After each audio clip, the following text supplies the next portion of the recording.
नमस्कार मित्रांनो, मी तुमचा मित्र अननोन रायटर 1969 ह्या यूट्यूब चॅनलवर पुन्हा एकदा तुमचे सहर्ष स्वागत करत आहे.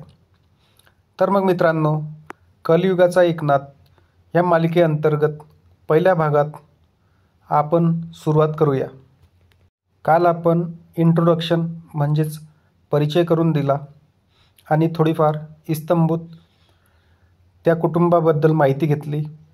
त्याचबरोबर थोडाफार उलगडा करण्याचा प्रयत्न केला.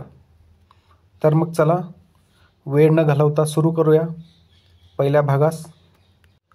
शेतीची वाटणी झाली आणि एकनाथाकडे 4 एकर कोरडवाहू शेती आली. टेलरिंग व्यवसाय केला तर शेतीकडे दुर्लक्ष होते. त्यामुळे एकतर टेलरिंग सोडावं, एकतर शेती सोडावी. शेती सोडणं सोपं नाही. त्यामुळे एकनाथाने टेलरिंग सोडून शेतीकडे लक्ष केंद्रित केलं. सोबत असणारी पत्नी संध्या, जिला माहेरी नंदा असे म्हटले जात असे, ती संध्या एकनाथास संसारात खांद्याला खांदा देऊन साथ देत होती. इवले 2 मुलं आणि पती पत्नी हे वेगळे राहू लागले. एकनाथाच्या आईवडिलांनी मधल्याकडे राहणे पसंत केले, परंतु अवघ्या 2-4 दिवसातच ते एकनाथात सामील झाले. असतील काही कौटुंबिक मतभेद, परंतु हे असे घडले.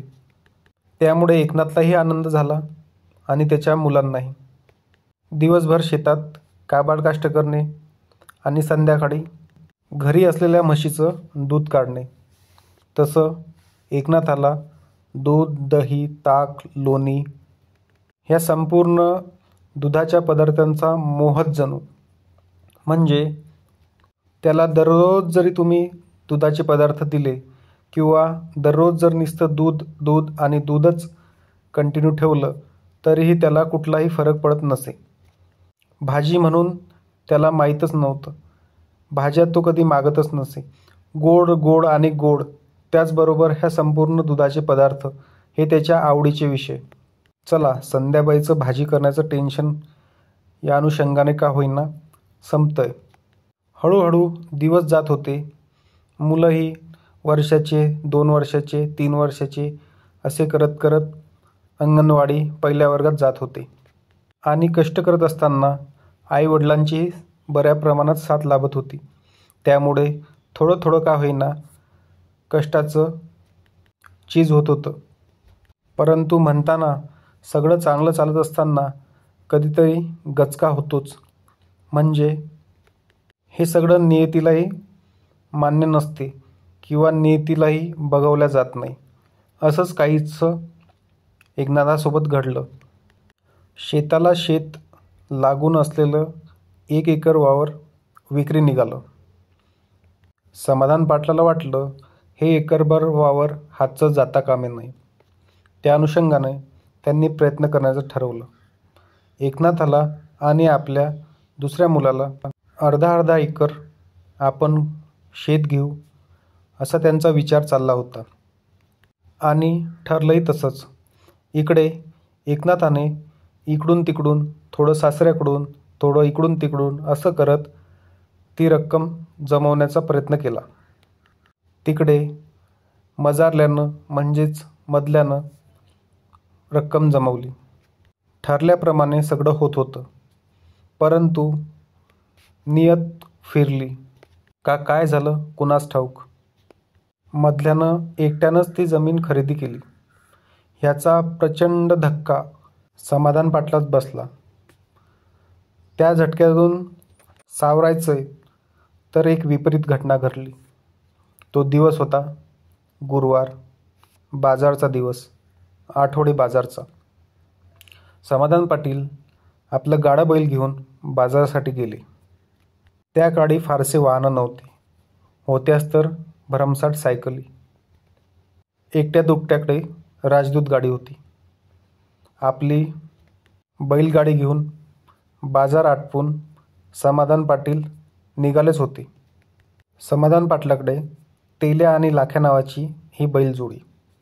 त्यातला तेल्या हा फारच आगाऊ, लहानपणापासूनच आगाऊ. तेल्याचे पोळ्याच्या दिवशी शिंग फोडता फोडताच त्याने शिंग मारलं तर एकनाथाला तब्बल 6 ते 7 टाके डोक्याला पडले. असा तो कारस्थानी तेल्या. 4 चौघात तर त्याला जमायचंच नाही. तो मागे मागे जाऊन धूम ठोकण्याच्या तयारीतच राहायचा. तसा त्याच्याबद्दल किस्सा फार वेगळाच. तो आपण संपूर्ण तेल्या ह्या शीर्षकाखाली पुढे बघणारच आहोत.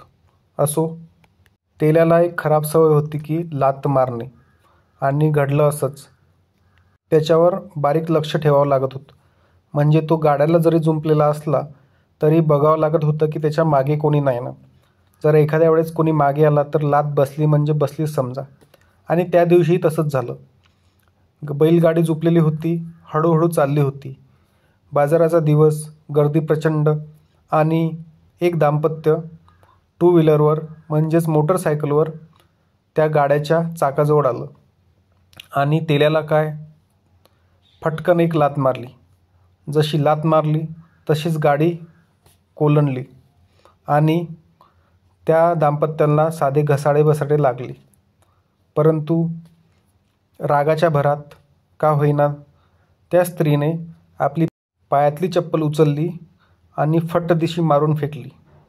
आता तब्बल 75 वर्षाचे समाधान पाटील, त्यांच्या पाठाडात फटकन ती चप्पल बसली. या घटनेचा एवढा प्रचंड आघात त्यांच्या हृदयावर झाला की दुसऱ्या दिवशी सकाळी सकाळी एक 6-6:30च्या सुमारास त्यांना हृदयविकाराचा झटका आला आणि त्याच झटक्यामध्ये ते निर्वातले, म्हणजेच मृत्युमुखी पडले. चप्पल मारल्याची बातमी एकनाथाला समजली. तोच सायकलने एकनाथ त्या ठिकाणी आले. त्या दाम्पत्याची सगळी मलमपट्टी, सगळा खर्च एकनाथाने दिला. परंतु या घटनेचा पडसाद इतका भयानक होईल त्यांनाही स्वप्नातही वाटले नसेल. समाधान पाटील 5-5:30 वाजता उठत आणि उठल्यानंतर परसाकडून येत, म्हणजेच संडासून येत. त्यानंतर आपल्या गोठ्याकडे जात, गोठ्यात सर्वांना ढोरांना चारा वगैरे टाकून येत. आणि तसंच काहीसं त्या दिवशी त्यांनी केलं.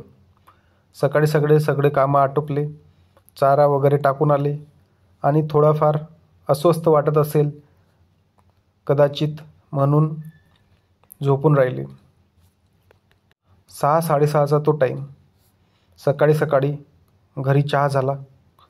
आता चहासाठी आजोबाला उठून आण असं त्यांनी त्यांच्या मुलाला सांगितलं.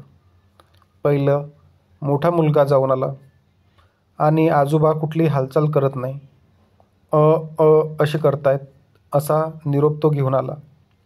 त्यांना वाटलं काही असेल. त्यांनी छोट्या मुलाला पाठवलं. तो जाऊन आला. तो ओरडतच आला की आजोबा करताय, पण कुठलाच आवाज, कुठलाच हालचाल ते करत नाही. हे समजताच ह्यांच्या पायाखालची वाळू सरकली आणि सगळं सहकुटुंब सगळेचे सगळे तिथे जाऊन बघताय तर शेवटचा झटकाच असेल. करता करताच समाधानाने एकनाथाच्या मांडीवर आपले प्राण सोडले. भयानक दुर्दैवी घटना ही. म्हणजे एखाद्या व्यक्तीला काहीही सहन होत नाही असंच काहीसं हे उदाहरण. कालच्या घटनेचा त्यांच्यावर प्रचंड आघात झाला होता आणि त्या आघातातून ते सुटू शकले नाही. अशा कित्येक घटना आपण आजूबाजूला आजही बघतो की हळव्या काळजाचे लोक, त्यांना चरित्र्यावरचा थोडासाही डाग सहन होत नाही, ते प्राणच सोडतात. असंच काहीसं हे इथे झालेलं आहे. वडिलांच्या अशा जाण्याने एकनाथ फारच खचला, फारच हवालदिल झाला. ह्या झटक्यातून कसं सावरावं हे सुचत नव्हतं. आर्थिक परिस्थिती पण डबघाईला आलेली होती. तर मित्रांनो, आजच्यासाठी एवढंच. उद्या भेटूया दुसऱ्या भागात पुढची कहाणी घेऊन. तोपर्यंत चॅनल लाईक, सबस्क्राईब आणि शेअर करून घ्या. धन्यवाद.